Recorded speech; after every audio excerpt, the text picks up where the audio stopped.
Primero que nada, les comento que vamos a iniciar entonces con una nueva cápsula del sistema locomotor. Me acompaña nuevamente el profesor Luis Ramírez. Profesor Luis, por favor. Buenas tardes.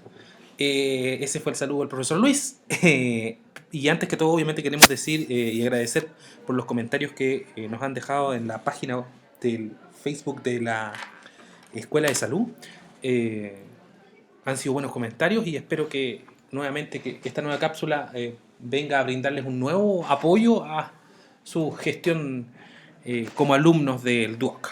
Bien, comenzamos entonces con sistema locomotor. Hay que poner hincapié en que el sistema locomotor es bastante complejo de estudiar. Tenemos varias aristas acá, vamos a tomar solamente algunas, a modo de que no saturarlos quizás con tanta información, pero que esta información sea de su ayuda. A ver, veamos. Imagen. Esta imagen es clásica y todos los cursos de anatomía parten con estas imágenes y dice relación principalmente con la posición anatómica y cuáles son los términos direccionales, los planos y los ejes asociados a esta posición anatómica a fin de poder generar alguna referencia cuando hablemos de ciertas estructuras anatómicas. Entonces lo primero es la posición anatómica, que es un individuo que se encuentra de pie, con vista al frente, palmas en supinación y cuerpo recto. Podríamos quizás hablar de más antecedentes respecto a la posición anatómica, pero estos son los fundamentales. Ahora, respecto de los planos y los ejes, vamos a decir que con el color rojo encontramos el plano que se denomina sagital. El plano sagital, por definición, diremos que divide al cuerpo en dos hemicuerpos, en una porción izquierda y una porción derecha. Porción izquierda y porción derecha. Color rojo, plano sagital. Eje asociado a este plano es el eje perlateral o también conocido como látero-lateral. ¿Cuáles son los movimientos asociados a este eje o todos los movimientos que puede realizar en este plano? Deberían ser flexión y extensión, dependiendo de dónde yo ubique obviamente el eje. Siguiente plano, color verde, plano transversal, color verde. Eje del plano transversal, conocido con varios nombres como cefalopodálico, cefalocausal o eje vertical. Cualquiera de esos ejes está bien para el plano transversal. Movimientos asociados a este plano son movimientos de rotación interna y externa. Aquí están ejemplificados los movimientos de rotación. Para definir este plano entonces vamos a decir también que es en el plano transversal divide al cuerpo en dos semicuerpos en una porción superior y una porción inferior. Y finalmente vamos a encontrar el plano coronal. En el plano coronal, por definición diremos que divide al cuerpo en dos semicuerpos, en una porción anterior y una porción posterior. El eje asociado a este plano es el eje antero-posterior y los movimientos asociados a este eje son de abducción, es decir, separación, y aducción, que es aproximación. Esos son los dos movimientos asociados al plano coronal. En términos direccionales también vamos a hablar de esta misma imagen y podemos decir que entonces todo lo que se acerque a esta línea media imaginaria, ejemplificada principalmente por la intersección de los planos, lo llamaremos medial. Todo lo que se aleje de, de un punto de origen lo llamaremos distal. Lo que se acerque al punto de origen de un miembro lo llamaremos como proximal. Lo que se encuentre a nivel más superior respecto del plano se llamará superior. Lo que se encuentre más alejado respecto del plano se llamará inferior. De la misma manera, podemos encontrar dos segmentos corporales que se encuentran en lados distintos. Y en ese sentido, el término direccional se denomina contralateral. Y cuando encontramos segmentos corporales que están del mismo lado, les llamaremos segmentos corporales ipsolateral. Respecto a ese tema, podemos tomar un ejemplo, y quiero que me lo responda, profesor Manuel, lo que pasa en la situación del cúbito y el radio. El cúbito y el radio son huesos que están en el antebrazo, ¿cierto? Y la mejor forma de encontrar el radio es asociándolo con la antena, que podría ser el dedo pulgar, ¿cierto? Respecto a la posición anatómica. Exacto. ¿Cuál es la relación que podemos ver medial o lateral respecto de esos dos huesos?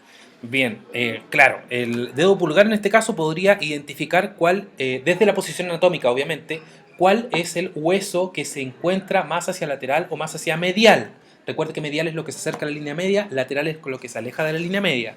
Por ende, desde la posición anatómica y entendiendo que en el segmento antebrazo encontramos al hueso radio y ulna o radio y cúbito, podríamos decir que el radio se encuentra hacia lateral en comparación con el cúbito. Bien, entonces repasemos: contralateral, ipsolateral, superior, inferior, proximal, distal, anterior, posterior. ¿Ok? ¿Qué más que agregar respecto a esta imagen? Yo creo que ya las cosas han quedado bastante claras. A ver, respecto a esta imagen vamos a encontrar diferentes segmentos óseos, y estos segmentos óseos dicen relación obviamente con la estructura ósea del cuerpo humano. Y aquí vamos a encontrar algunos huesos como son, por ejemplo, los huesos del cráneo, los huesos de la cara, la columna vertebral, en este caso nuestra vulgarmente llamada parrilla costal, pero estructura de las costillas que se unen a un hueso central que se denomina esternón, que dicho sea de paso es un hueso plano. También encontramos los huesos de nuestra extremidad superior. En conjugación con la escápula encontramos el húmero, el radio y el cúbito. El radio lo vamos a poder distinguir por nuestro primer dedo o el dedo gordito.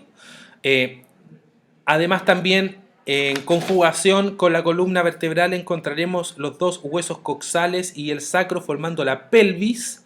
De igual forma, adosada a esta pelvis encontraremos a este fémur, que dicho sea de paso también es el hueso más largo del cuerpo, hueso samoidio incrustado en un tendón, la rótula o patela, y posteriormente a esto tibia y fíbula o tibia y peroné. Finalmente los huesos del tarso, las falanges, para conformar todas las estructuras óseas. Entonces, encontramos huesos como cráneo, clavícula, esternón, costillas, húmero, escápula, huesos coxales que están divididos en ilion, isquion y pubis, cintura pélvica, fémur, tibia, fíbula o peroné, huesos del tarso, metatarso, falange, y en el caso de la mano, carpo, metacarpo y falange. Ahora, tenemos que decir también que nuestro sistema óseo tiene un sistema de organización también del hueso. Encontramos a las células osteoblastos y las células osteoclastos y los osteocitos. Las células osteoblastos son aquellas que generan producción de hueso. Los osteoclastos van a ser células que generan resorción de hueso, y la resorción está asociada a deterioro de hueso. ¿Bien? Eso es importante que podamos recordarlo también en esta imagen. De igual manera, es que en esta otra imagen encontramos o podemos distinguir a qué nos referimos cuando hablamos de esqueleto axial y esqueleto apendicular. Esqueleto axial, como su nombre lo dice, es el centro o nuestro eje central óseo. Y el esqueleto apendicular es todo aquello que se adosa a este esqueleto central. Por eso encontramos con un color semiazul nuestro esqueleto axial y encontramos con un color amarillo nuestro esqueleto apendicular. El esqueleto axial en este caso va a estar conformado por cráneo, columna vertebral y costillas, columna vertebral incluyendo el sacro y el coxis, y nuestro esqueleto apendicular, todo aquello que los rodea: nuestra extremidad superior, nuestras extremidades inferiores, nuestra pelvis con nuestros dos huesos coxales, y nuestras clavículas, más las escápulas que se encuentran en un plano coronal en una vista posterior. De esta manera entonces, a modo de poder unificar algunos criterios, vamos a decir que nuestro cuerpo humano está dividido en segmentos como segmento extremidad superior, segmento extremidad inferior, segmento tronco y segmento cabeza. De igual manera, estos segmentos van a estar conformados por otras estructuras como son extremidad superior, hombro, brazo, codo, antebrazo, muñeca y mano. En el segmento cabeza, cráneo, cara, cuello. En nuestro segmento tronco, tórax y abdomen. En nuestro segmento extremidad inferior, muslo, rodilla, pierna, tobillo y pie. Solo a modo de terminar quizás este capítulo de identificación de términos direccionales para que ustedes lo tengan en cuenta. Ahora, claramente nosotros vamos a tener clasificación de huesos y en ese sentido la clasificación de hueso está determinada en función de cuál es su forma o estructura. Es por esto que vamos a encontrar huesos planos y ejemplos de hueso plano tenemos acá nuestra escápula en una vista lateral, en un plano sagital, y nuestra escápula en una vista posterior, en un plano coronal. Y encontramos también nuestros huesos coxales como huesos planos en un plano coronal en una vista anterior. También como ejemplo de hueso plano encontramos el esternón en un plano coronal en una vista anterior y en un plano sagital en una vista lateral. A modo de ejemplo encontramos también como hueso plano la escápula, ya lo habíamos nombrado. Y esta escápula va a tener una diversidad de nombres importantes respecto de ciertas estructuras que se adosan a este hueso. Entonces, en este sentido vamos a analizar algunas de ellas.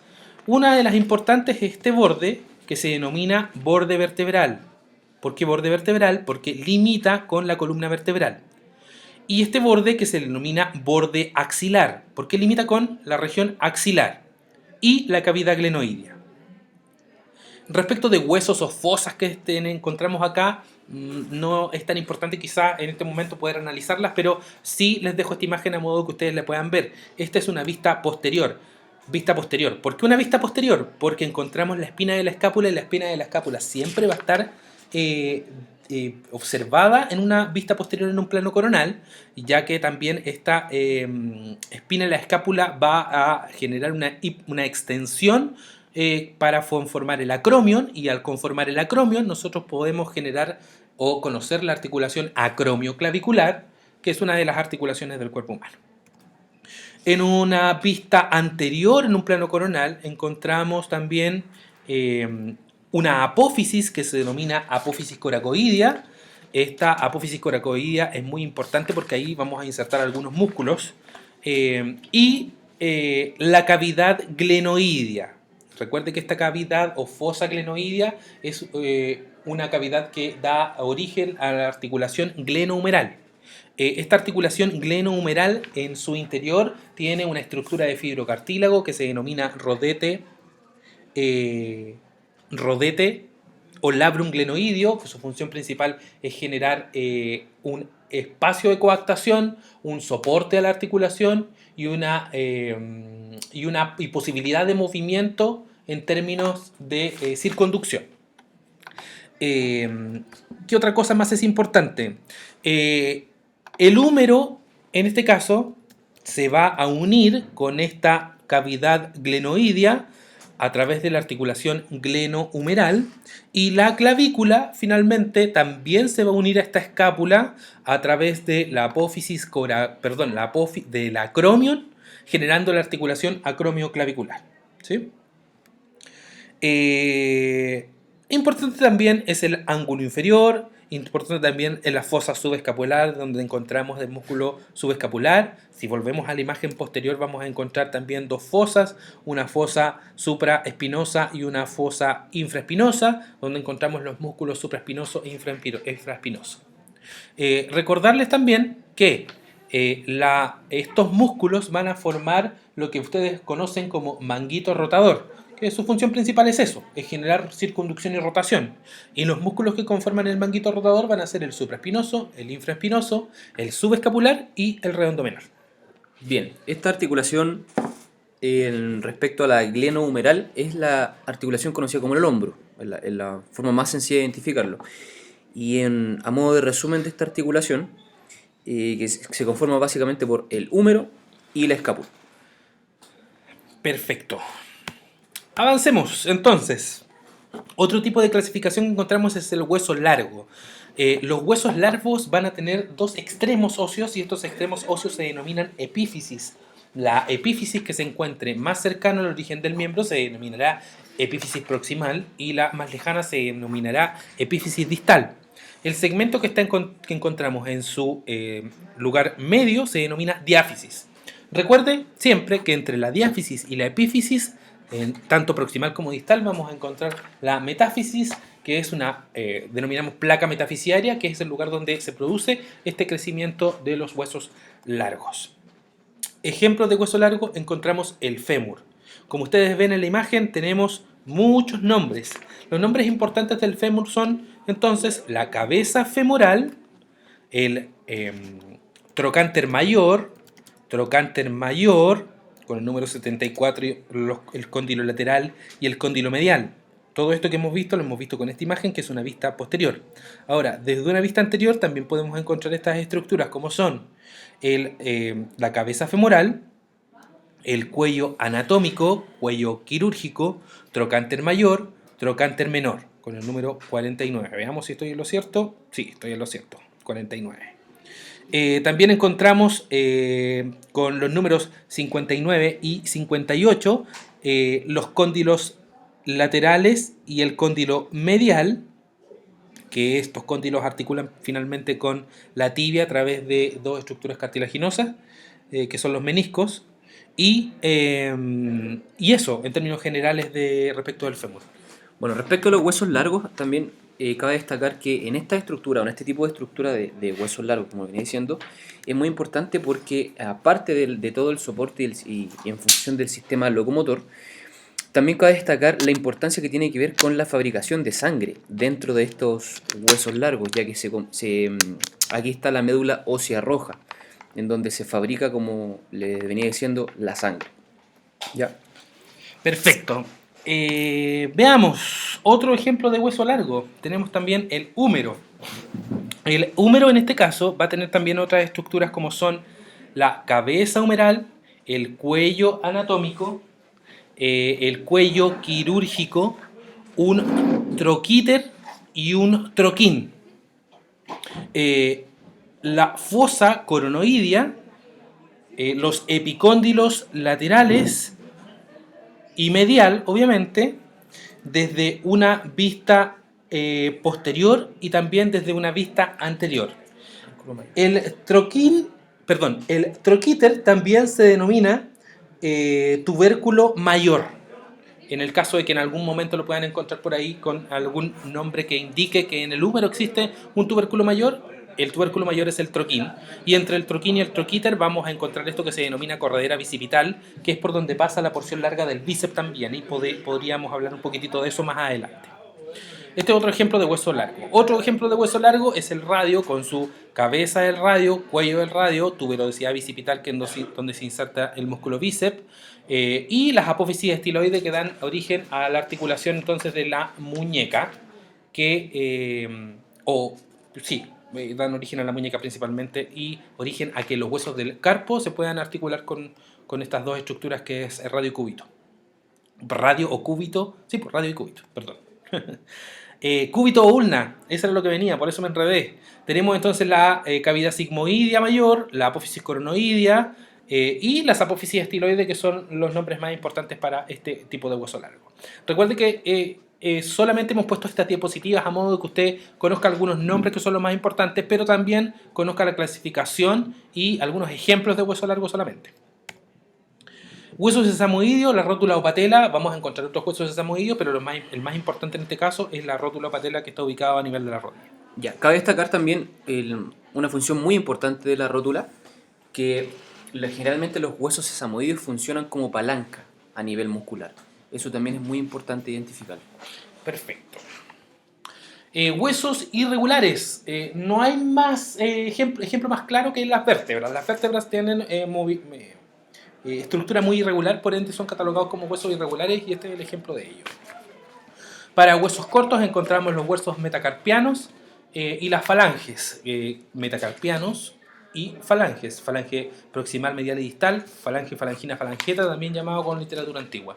Y también los huesos los huesos del carpo, que no son huesos cortos, sino que más bien están catalogados como huesos irregulares.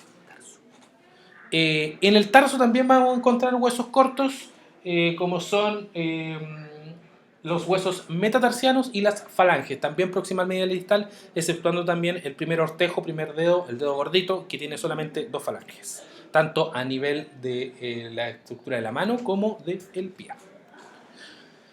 Llegamos entonces a columna vertebral y dejamos entonces como columna vertebral una imagen importante que dice relación con conocer una vértebra tipo.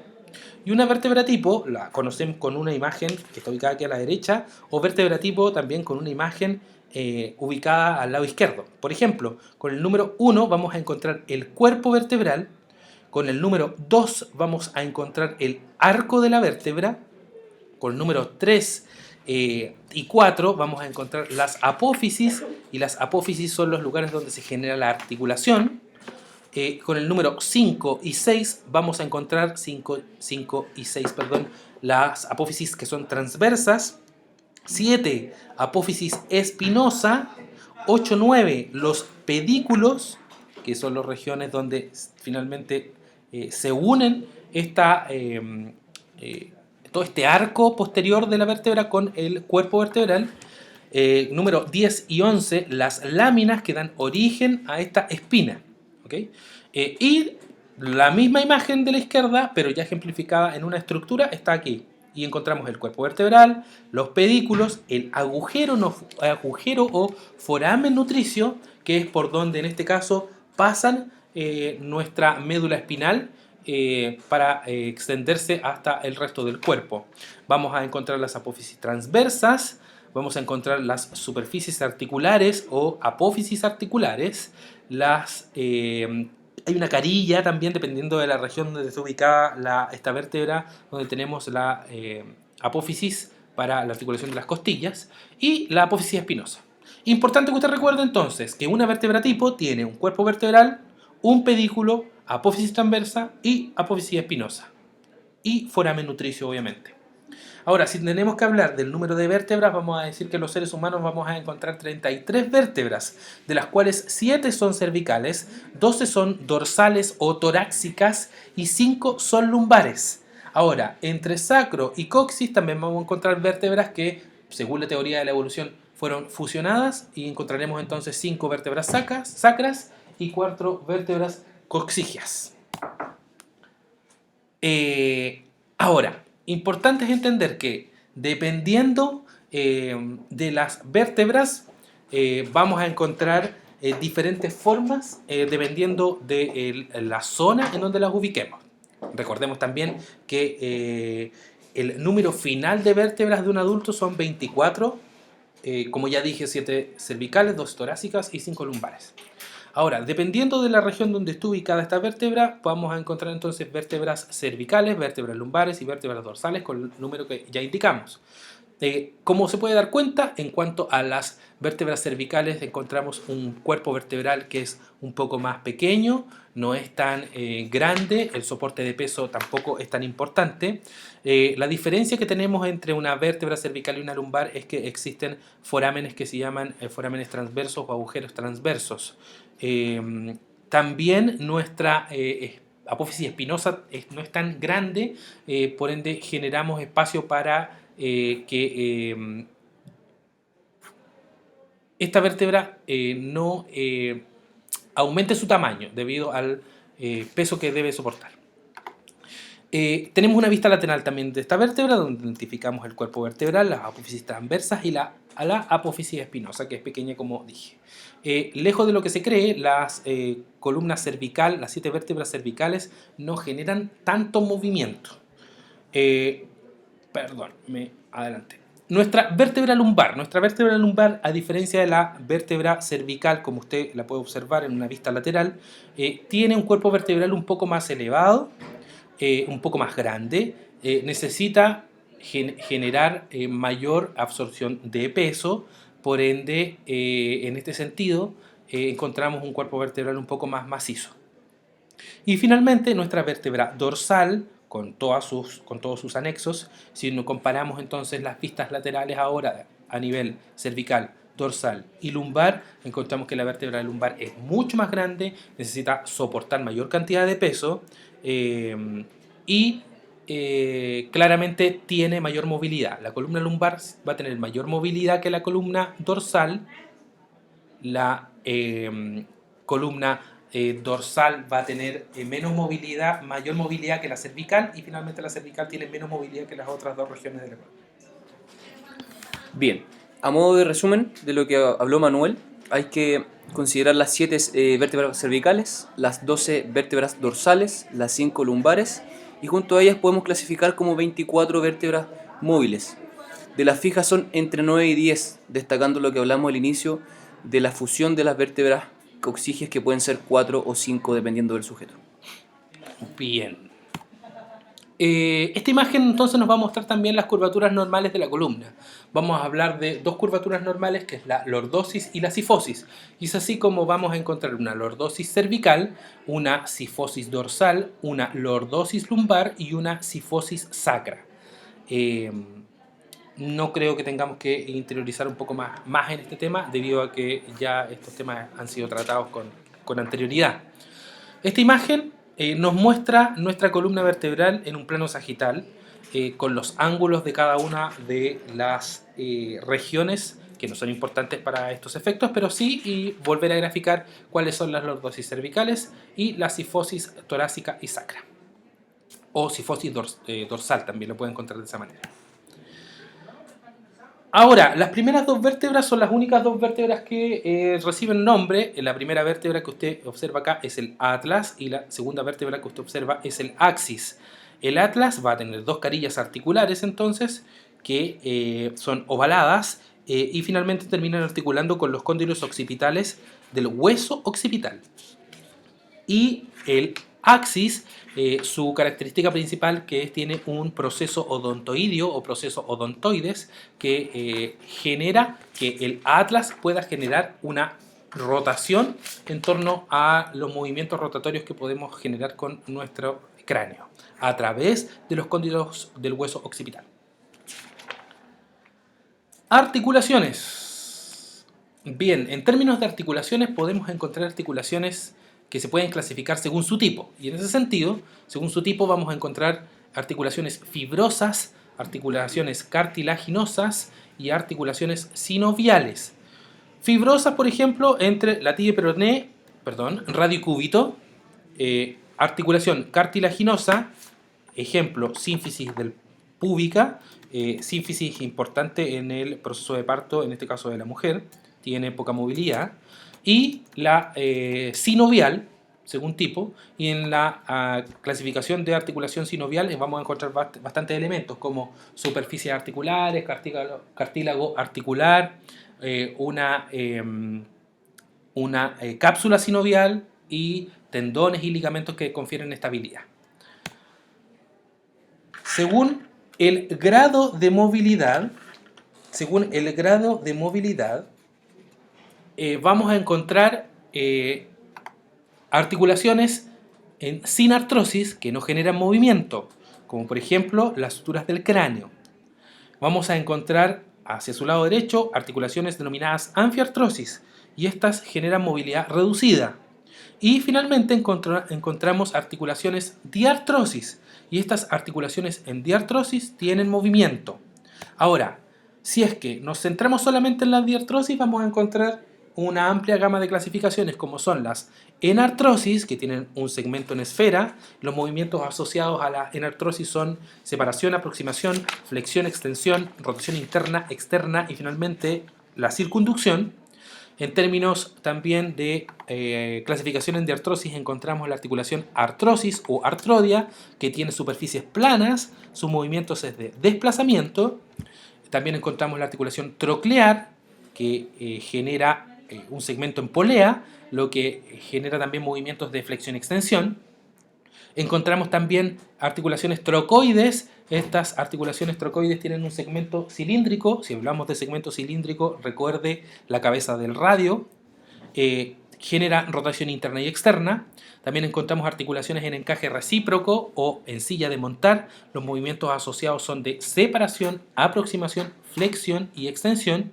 Y también encontramos articulaciones condilias, en donde su segmento es ovoide, no es tan en esfera, sino que en ovoide, y genera movimientos de separación y aproximación. Ahora, si consideramos el medio de unión, también vamos a encontrar articulaciones que son fibrosas, ¿sí? Son lo que nombré anteriormente, que también representan las mismas sinertrosis, a modo de ejemplo. Y las articulaciones cartilaginosas también, que representan las mismas anfiartrosis. ¿Eh? Y finalmente las sinoviales, a modo de recuerdo. Les pongo la imagen para que recuerden que hablamos también de eso. Principales articulaciones. Bien, articulación del hombro, entonces, que ya no se llama articulación del hombro, sino que se llama articulación glenohumeral, cavidad glenoidea, entonces articula con la cabeza del húmero. Articulación radiocubital superior, radiocubital inferior, articulación del codo, que es húmero radial, articulación de el hueso coxal con el sacro, hablamos de una articulación sacrocoxigia, articulación de la cadera, que ya no se llama cadera, obviamente, sino que es del hueso coxal con la cabeza del fémur, que se llama articulación coxofemoral, articulación de la rodilla, articulación femorotibial, y articulación del tobillo, finalmente, que podemos nombrar, que es la articulación tibio-peronea astragalina.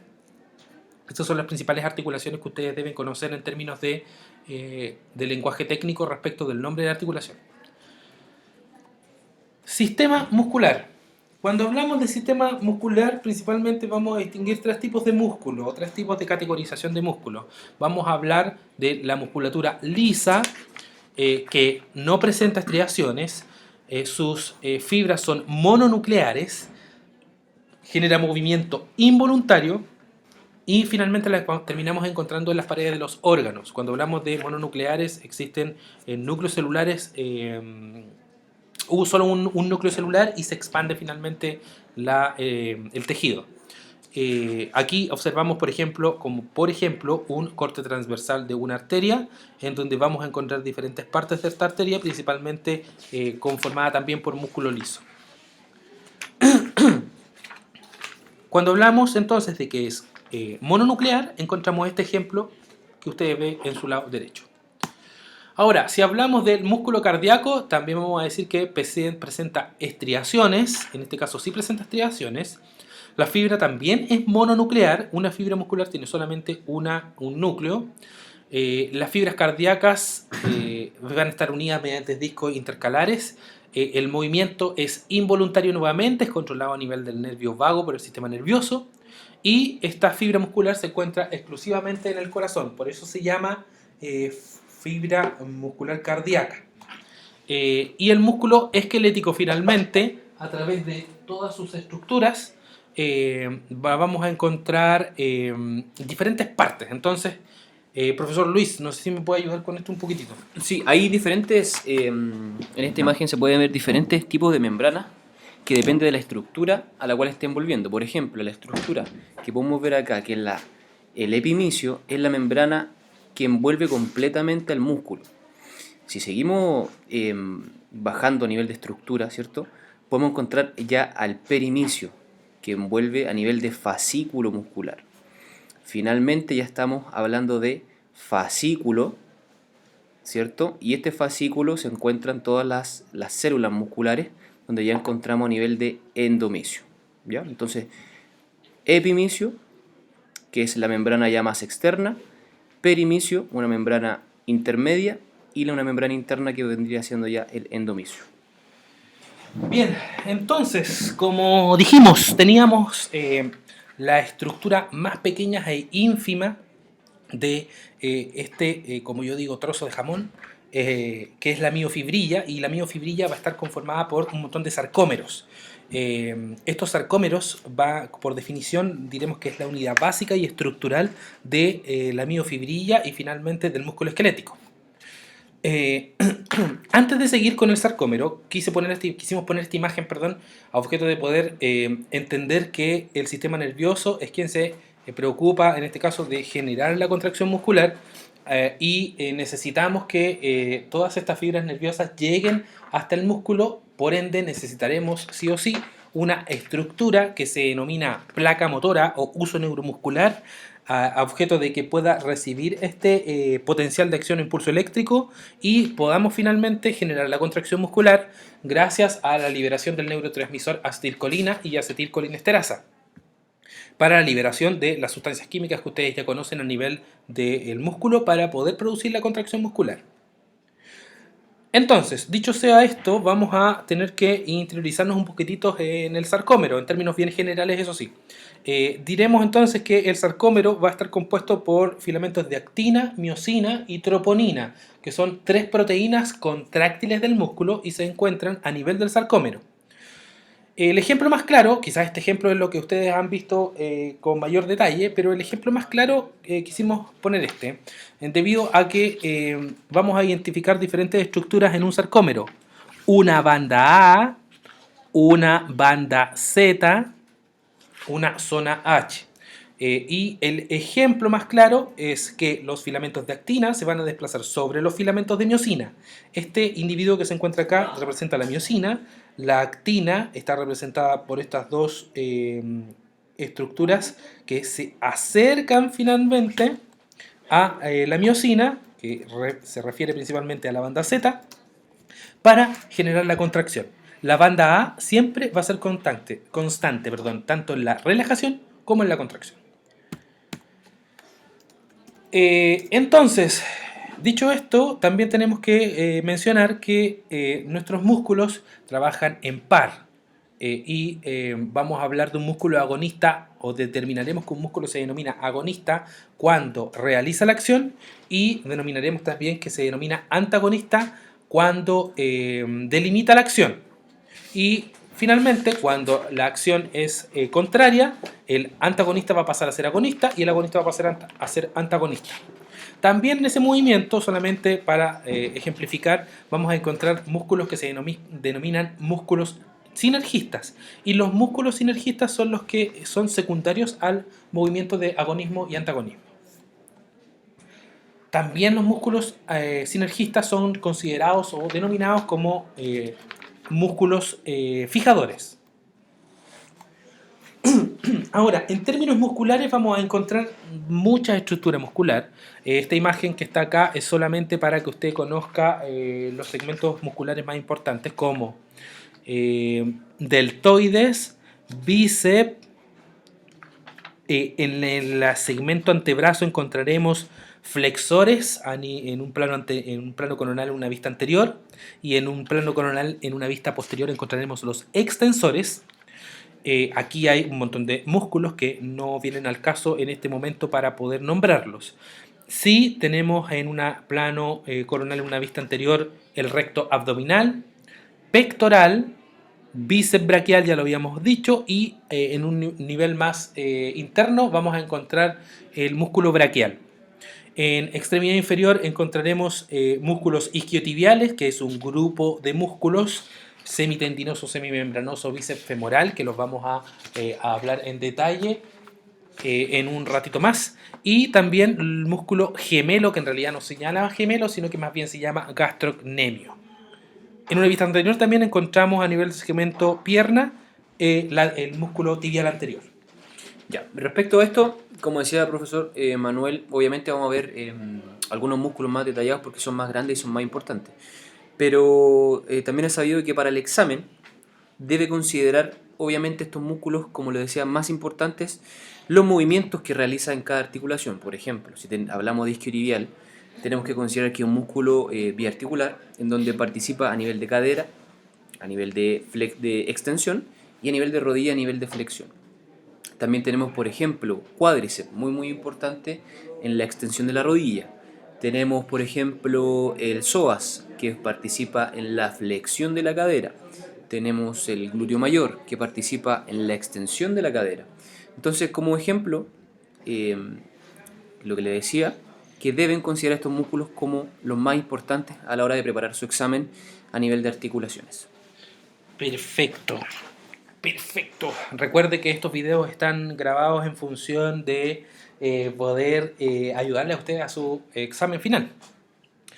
Esta imagen entonces lo que muestra es el músculo que se denomina cuádriceps. En el cuádriceps vamos a encontrar algunos fastos como son el vasto interno o vasto medial, perdón, vasto medial, no vasto interno, vasto lateral, recto anterior. Esta imagen es una imagen antigua. Esta imagen antigua identificaba el vasto interno como crural, pero su nombre es vasto interno. Por eso es que acá encontramos recto anterior, vasto interno, que no es vasto interno, sino que medio, vasto lateral. Y este sí es el vasto interno, que se denomina crural.